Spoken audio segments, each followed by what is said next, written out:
चळवळ अधिक प्रभावी करण्यासाठी पुढील काही नवकल्पना उपयुक्त ठरू शकतात. उत्पादन आणि उद्योग क्षेत्रात नवकल्पना.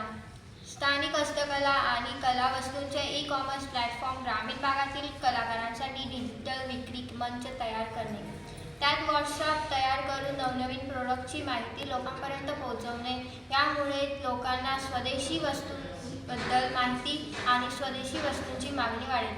स्वदेशी खेळणी निर्मिती केंद्र. प्लास्टिकऐवजी बांबू, लाकूड, कापड यांचा वापर करून पर्यावरणपूरक खेळणी बनवणे व त्यासाठीही डिजिटल विक्री मंच तयार करणे. स्थानिक कारागिरांना रोजगार आणि भारतीय संस्कृतीचे जतन. जैविक शेतीसाठी स्थानिक तंत्रज्ञान. ड्रोन आधारित सिंचन प्रणाली स्वदेशी पातळीवर विकसित करणे. वस्त्र आणि फॅशन क्षेत्रात नवकल्पना.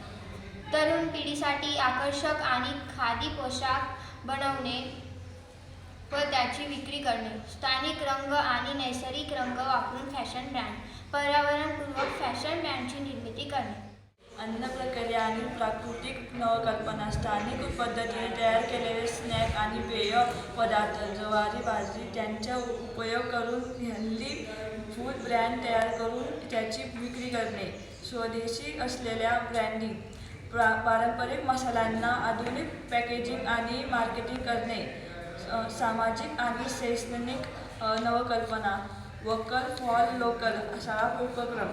विद्यार्थ्यांना स्थानिक उत्पादनांची माहिती देणारे उपक्रम राबवणे. त्यांची माहिती पत्रके तयार करून माहिती लोकांपर्यंत पोहोचवणे व उत्पादनाची विक्री करणे. स्वदेशी उद्योजकतेसाठी प्रशिक्षण उपक्रम आणि स्वदेशी चळवळ अधिक व्यापक होईल. त्यासाठी या नवकल्पनांबरोबर आपण स्वदेशी वस्तूंचा वापर दैनिक जीवनात करायला हवा. त्यामुळे आपला भारत देश विकसित होण्यात मदत होईल. मी स्वदेशी व विदेशी उत्पन्नाची यादी पुढील स्क्रीनवर दाखवली आहे ती बघा.